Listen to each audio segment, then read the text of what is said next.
Everybody, we have our own evidence in flesh and blood. There's news from the East and West Midlands right through the day, from breakfast time to Midlands Today. And starting next month, there's a new regional summary following the 9 o'clock news. A whole range of programmes from BBC Television in the Midlands.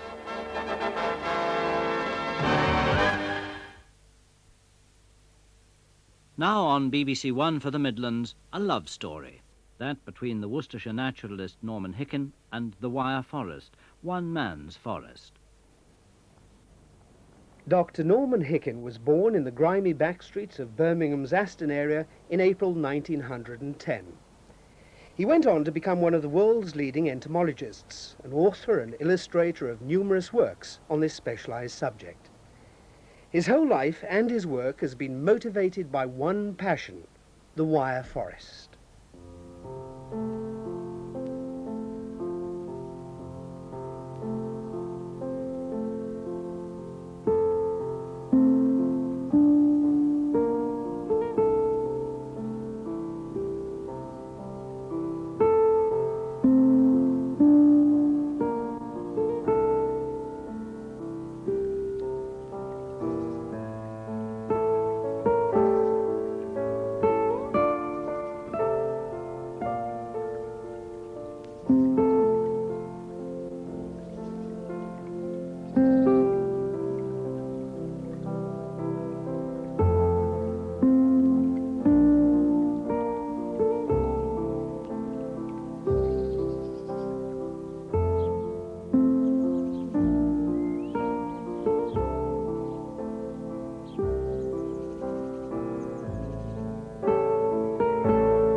Bordered on its eastern boundary by the River Severn, the Wyre forest covers some 6,000 acres. And although it's only 20 miles from the industrial heart of Birmingham, it's surprisingly little known. From the naturalist's point of view, the Wyre forest is something of an Aladdin's cave. It's noted for its unusual trees, its butterflies and moths, and some of its rare plants.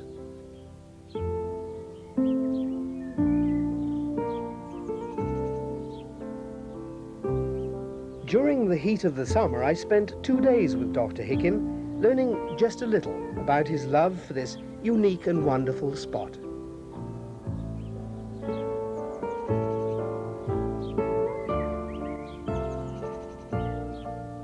I was, I think, 9 when I came to the forest first, brought by my mother. Now, my father was still in the forces, First World War, of course, and we came just with my younger brother and myself. My mother had a great, she wanted to help my brother and I as much as she could in our interests and so on. And she brought us to Wyre Forest. I was interested in all nature, plants and insects and birds and so on, but it was butterflies that I know that sounds a bit corny nowadays, but I was terribly interested in butterflies, and I knew my British butterflies, because when I left the council school, as they were called, Westminster Road Council School in Handsworth, at 11 to go to the grammar school, Aston Grammar School, I gave them a collection of butterflies, and I think there were about 30 species, all properly labelled and all nicely set and so on. And that's when I was 11. Something you wouldn't do these days, then? Oh, no, I don't collect at all, and I really, I obviously can't tell other people to collect. When I left the grammar school, Aston Grammar School, the headmaster said, "Well, what are you going to do, Hicken?" When I was 16. I said, "Well, I want to become an entomologist." Well, he said, there are no jobs in entomology. He said, "I think there's about one at Cambridge University, just one job." So I went home and my mother said, "Well, what did the headmaster say?" He said, "Well, there was only one job in entomology at Cambridge University." And she said, well, you've got to get that one job, haven't you? As a boy, the young Norman Hicken would pack up a homemade tent and, with a couple of school friends, spend weekends camping by the side of Dowell's Brook.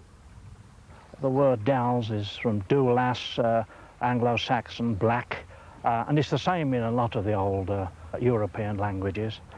It's about 5 miles long, starts from about 3 miles from where we are now to the west from 3 little streamlets, and it flows out into the Severn about another 2 miles down there at the place we call Dowells. It's very good water, very pure water, slightly acid, but has a lot of wildlife in it.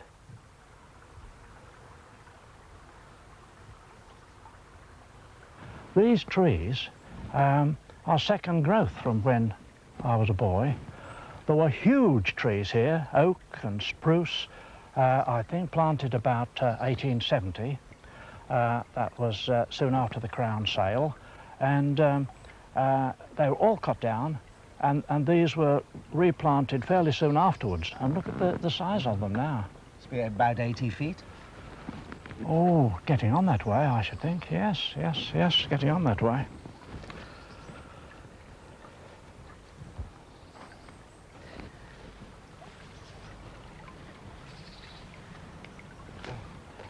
Look at that, St. John. Speckled wood butterfly, a male. And yet, you know, when I was a boy, they didn't occur in Wyre Forest at all. Now they're very, very common here. And, you know, over the years, one sees butterflies and other species that have disappeared and so on. But then you get other species that come in. It's a profit and a loss, but it's not just all loss, as the doom watchers would have us believe. Ringlets mating. Beautiful butterflies, beautiful little rings on the underside of their wings. They've always been very common in the forest, always. Always about the same numbers, very abundant, and very beautiful butterflies. Notice the tips of the abdomen are, the male is inside the little claspers at the end of the abdomen of the female. And it's an amazing thing in insects that that mechanism is different from every species of insect. It is different, and that prevents, in the main, that prevents hybridization of insects. During my career as a biologist and a naturalist, I've always laid great store on illustration, and my own illustrations. And over the years, I've specialized in scraper-board drawing. Only black and white, but I've done a very large number of these. In fact, in books, I have 3,000 of them published. And I have somewhat of a reputation, I think, of doing this sort of drawing. And I have to teach other people how to do it. In the forest, I do a rough sketch wherever possible, because there you get the flowing line of a plant that's growing amongst grass, perhaps, and you can get it down onto paper. When I get home, I transfer it to the scraper-board technique. That is, I get the Indian ink and I ink in all the dark tones like the leaves and sometimes stems or the flowers or fruits, and allow the Indian ink to dry. Then I get a sharp needle or a knife and cut into the Indian ink, making fine white lines, so that in the end we get black on white and we get white on black, so that to a great extent one can get perspective even in a simple drawing.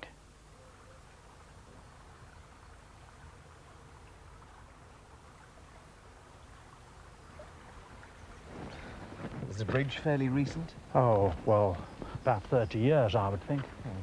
Not much older. And in those days you came across stepping stones. But you know, St. John, the forest was very different here from when I first used to come over. This was a great grove of wonderful oak trees. But you can imagine through all the years I've been coming along here, I've seen many strange and beautiful things. Otters, feral mink, and of course lots of wonderful butterflies, insects, adders, grass snakes, slowworms, lizards, etc. But on this very spot here, I saw a most beautiful thing. I can remember it very vividly. It was 11:20 on a Sunday morning, June the 10th, 1932. And I was looking at the pearl border fritillaries, of which there were quite a lot of them around here. And suddenly, walking briskly through the forest towards me, towards us here, was a most beautiful girl. She had long, fair hair, done in earphones, you know, as they used to do in those days, and she had a figure like Venus with a little green silk frock on. And I was astonished at first, and then a curious feeling came over me, and my heart started to thump. Now, I'd seen girls before, obviously, but this seemed somehow very different. My heart's thumping, and then I thought, well, I must say something. If I don't say something, this moment will go and it will never return. And I wanted to say something, but my throat went as dry as a bone and my tongue filled my mouth. But she came straight towards me and started to talk to me in a very matter-of-fact way about the pearl border fritillary butterflies that were so common and so abundant, all flying around us. And that was, in fact, 51 years ago. And we've been married for 47 years. What a lovely story. But, you know, my daughter, when she went to Trinity College, Dublin, and she started to meet young men, the story that we tell in the family is that she said to somebody, young men today don't know what love is. Why, Daddy bought the very ground on which he first saw Mummy.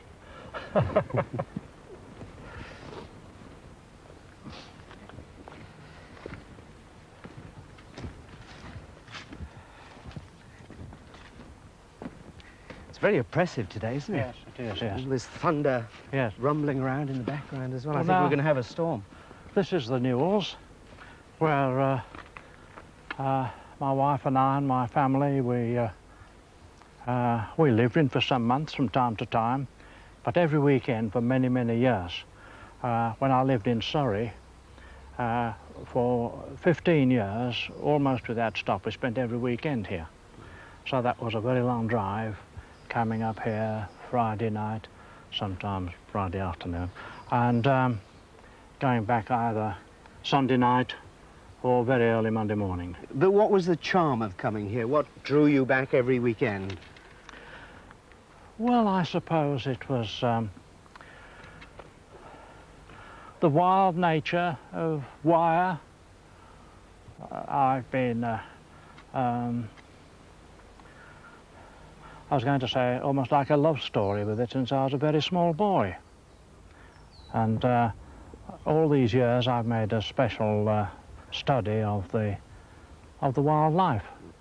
Is there anything which sets this forest, this Wyre forest, apart from the others? Oh yes, it's unique. There's no forest just like Wyre forest.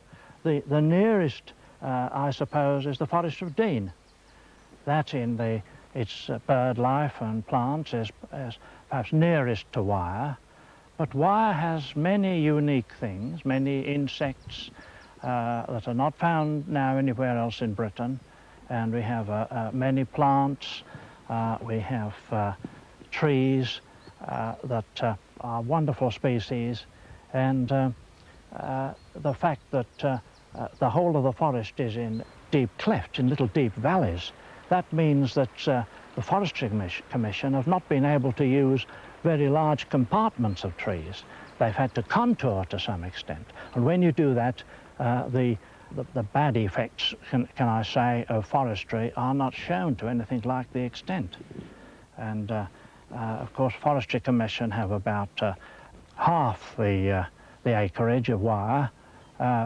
We've still got about 3,000 acres of wild oak trees and other species, and that still maintains a very diverse fauna and flora, and there's really no other forest just like it. Now, this is one of the most remarkable trees, I was going to say in the forest, but in Britain.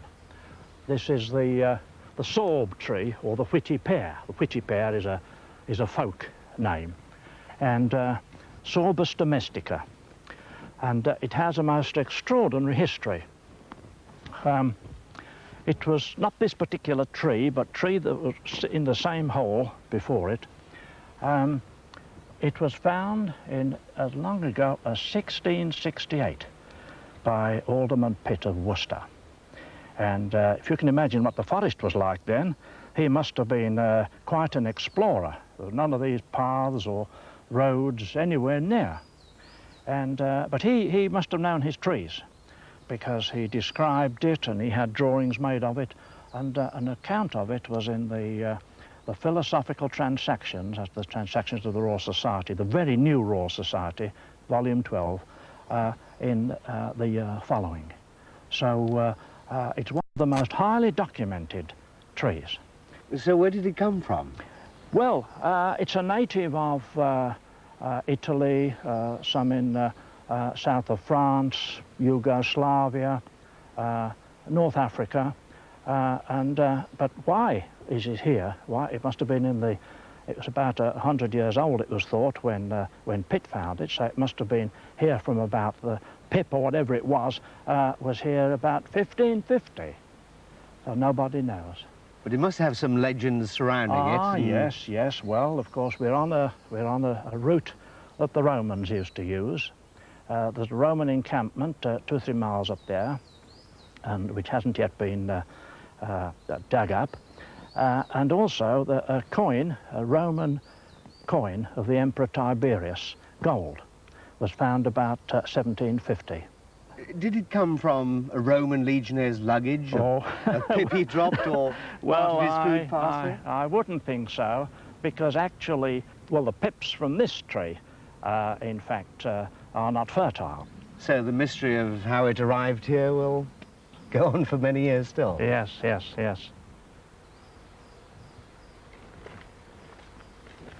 Now, you would hardly believe this beautiful area, but on March the 13th of this year, this was the site of a rally, a motor rally. And motor cars came down here, round the corner, sideways on, at nearly 100 miles an hour, and this is a public footpath. And I thought this was a terrible thing. I knew it was going to happen, and I made a protest at where the rally started in Kidderminster, and I made my right of walking along this public footpath when the rally was on. But it was a very, very frightening thing, and I was very, very upset about it. And to see things which I'd never seen before in my life in the forest, high-speed cars covered with advertisements for everything you can think of. And I thought that polluted the forest, polluted with man's impedimenta of various sorts, and I thought it was a terrible thing. It upset me very much indeed. This is after a lifetime of what I call, and my wife calls, fighting for the forest. Now, this is a Douglas fir. And I saw this tree planted, and that was in 1926, and I was 16. And the whole area was planted. A lot of trees were lost due to wind blow and so on, but they left a number, and this is one that was left. So that's about 60 years old there. Yes. A lot of them round here have gone for timber, over 100 feet high, and a very, very fine tree. And there's one of the cones. Yes. Yep. And you notice how the above each bract is a little three-cornered bract, a scale. Can you see that? Yes. And that's the easiest coniferous tree to identify. If it has It's that scale. got that, yes. And so I've seen the tree, all the trees around here, except those that are left for one reason or another. Some are broken off, some are infested with one thing or another. But this I saw from the beginning. When they first planted Douglas firs here, I was terribly upset. And I wrote to the newspaper and so on. And but now, when trees have been cut down here and there, and there's undergrowth growing, and quite a lot have been cut down, actually, it begins to look like a natural forest, and that is one of the most wonderful things about it. Look, St. John, wood ants. They make that nest in the course of 1 year. Formica rufa, it's called, a very large ant, and a very fierce ant, I might say. Anywhere around a nest, you daren't sit down and have a picnic, or they'd be nipping you. What's the nest made from? It's made from tiny little bits of plant debris, all brought in, each single piece brought in by one or more ants. Sometimes you get very much larger ones, 4 or 5 feet high. The numbers of species here is so diverse and in so great abundance of plants, mosses, liverworts, grasses, insects, small mammals, birds, slugs. It's so diverse that no single person can encompass all of them. And I'm reminded of a party in Bewdley when a bishop said to me that he had read my book Forest Refreshed, and he said, Dr. Hicken, you must know every single thing in that forest. And I said, oh no, Bishop, I've only scratched the surface, if that, because of the great diversity of species. I said, may I give you a text? And he said, oh yes. So I said, oh Lord, how manifest are thy works? And he said, oh yes, yes, oh well, I take that.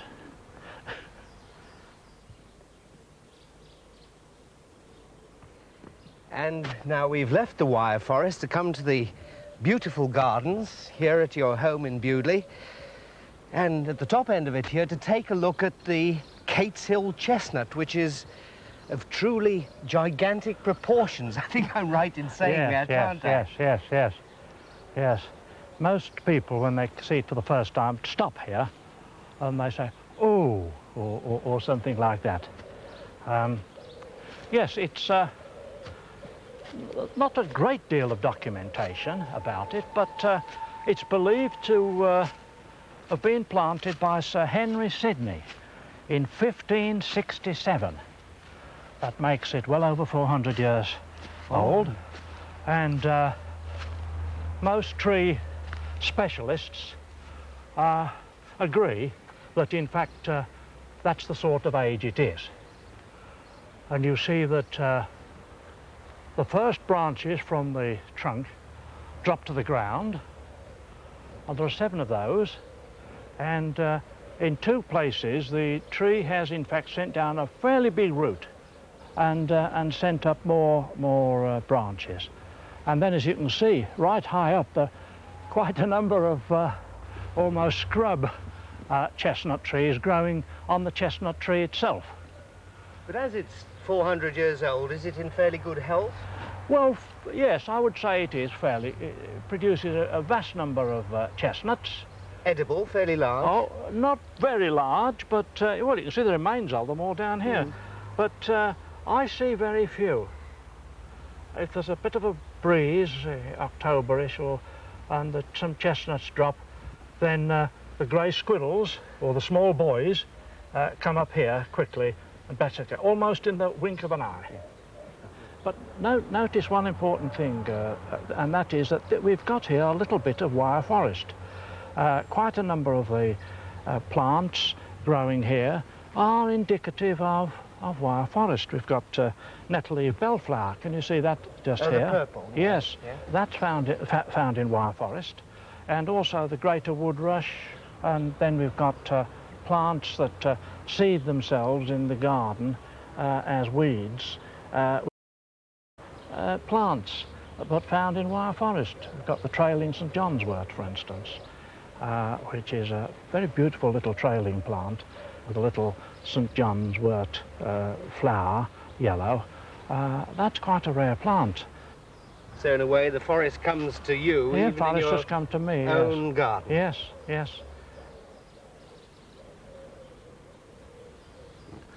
You've been in love with this forest all your life, an older man. What is the charm of it? I think perhaps charm is the wrong word. I really don't know. I really couldn't answer you. I think it's the great sum of all the plants and all the insects and all the birds and so on, which are so wonderful to me, all making up a whole. The thing is called ecology today. I think that was my great love over all my life.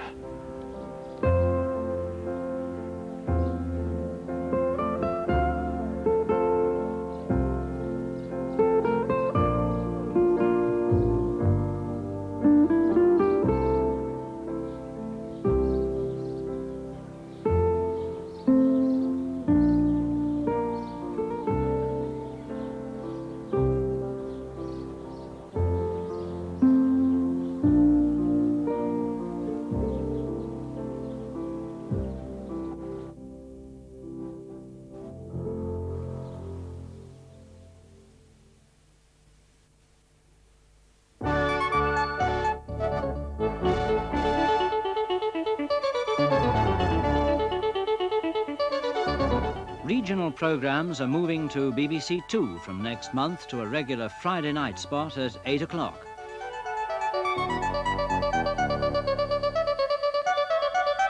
This season's Midland programmes include a new series of keen types, featuring the varied hobbies and interests of local people, radio-controlled gliding, for instance.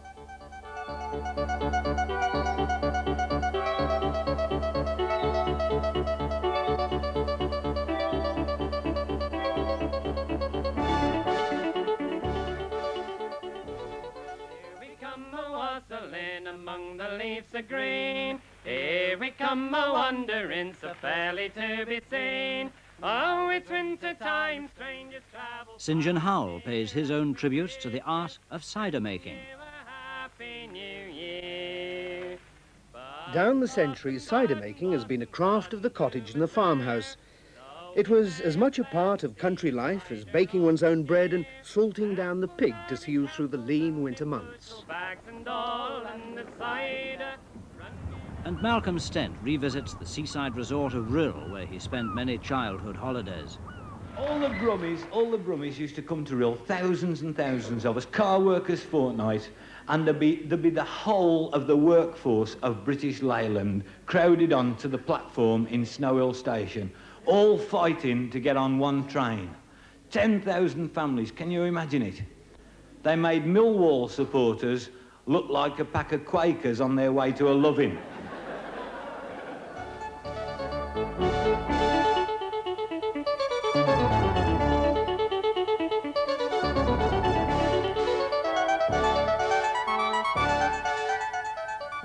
And the BBC Midlands Move 2-2 is on Friday, the 6th of September at 8 o'clock in the evening. Well, now on One, Dr Michael O'Donnell starts a two-part investigation into booze, Britain's biggest drug problem.